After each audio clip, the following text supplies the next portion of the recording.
రుణమాఫీ కోసం కాలేదని చెప్పి అగ్రికల్చర్ ఆఫీసర్ల చుట్టూ బ్యాంకుల చుట్టూ కాళ్ళ చెప్పులు అరిగేదాకా అర్ధరాత్రి పూట కూడా వాన పడుతుంటే రాత్రిపూట కూడా బ్యాంకు మెట్ల మీద పడిగాపులు కాస్తున్న పరిస్థితి ఉన్నది.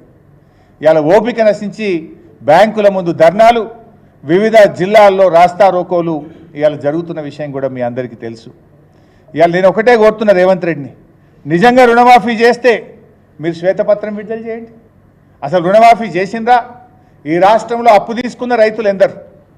రుణమాఫీ ఎందరికి అయింది? ఎంత డబ్బు రైతుల ఖాతాల్లో బదిలీ అయింది? ఎంతమంది రైతులకు రుణమాఫీ అయింది? ఇంకా ఎంతమంది రైతులు మిగిలిపోయినరో శ్వేతపత్రం విడుదల చేయండి.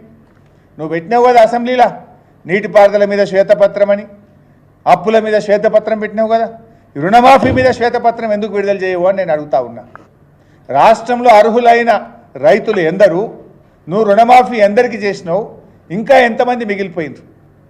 ఎన్నికల ముందు 40,000 కోట్లంటివి, క్యాబినెట్లో 30,000 కోట్లంటివి, చేసిందేమో 17,000 కోట్లు. 17,000 కోట్లు అన్నది కూడా బోగస్ లెక్కలే. ఇవాళ ఆ 17,000 కోట్లు కూడా ఈ రోజుకు రైతుల అకౌంట్లలో పోలేదు. రైతుల ఖాతాల్లో పడ్డది ఎన్ని? ఇలా చాలా ఈ 17,000 కోట్లు కూడా రిటర్న్ వస్తూ ఉన్నాయి. ఏది?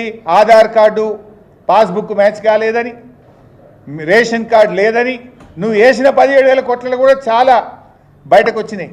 దమ్ముంటే, నీతి నిజాయితీ ఉంటే శ్వేతపత్రం విడుదల చేయాలని నేను ముఖ్యమంత్రిని డిమాండ్ చేస్తూ ఉన్నా. అసలు ఈరోజు రాష్ట్రంలో ఉన్న రైతులు ఎందరు?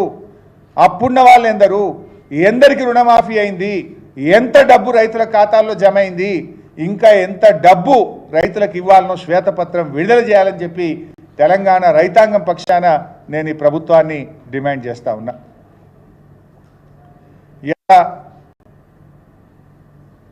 ఇదంతా అబద్ధం. రోజు పత్రికల్లో, టీవీల్లో కూడా రుణమాఫీ కాలేదని వస్తుంది.